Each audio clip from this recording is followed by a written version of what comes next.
Good morning. Today you guys are going to watch a couple Khan Academy videos where he teaches you something new about complementary and supplementary angles.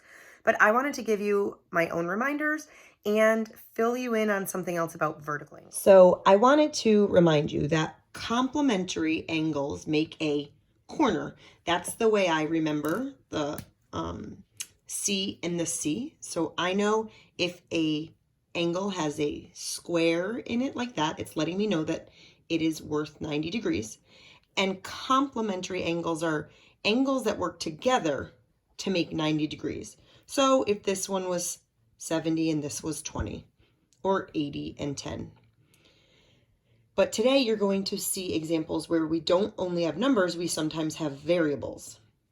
The big thing to remember is that anytime you see a perfect corner, you know that the pieces are working together to equal 90.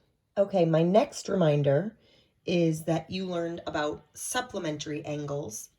Supplementary angles are angles that work together to make a straight angle or straight line, it might look like.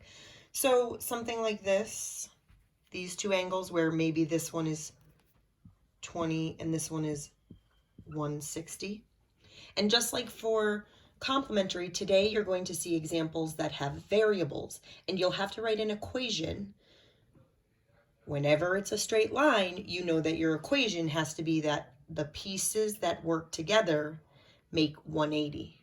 All right, the last piece of information I'm going to show and tell you now, you are not going to see in your Khan Academy video. It is a reminder that vertical angles are equal. When you have two intersecting lines, the angles that are directly across from one another are equal. So this angle here is exactly the same measure as this angle here. And also this angle here is the same measure as this angle here. Instead of just having numbers where, like if I told you that this was 45, you'd know this one is also 45. You're going to see an equation.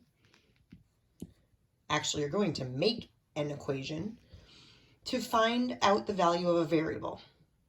So in complementary, you always equal 90. In supplementary, you always equal 180. But for vertical angles, we're always going to have one side equal to the other. So my equation for this would look like this side is exactly the same as this side.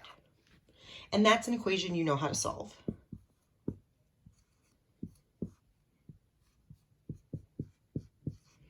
So I knew from the beginning that if this one is 45, this one is also 45. But now I know the value of the variable x. It's 40.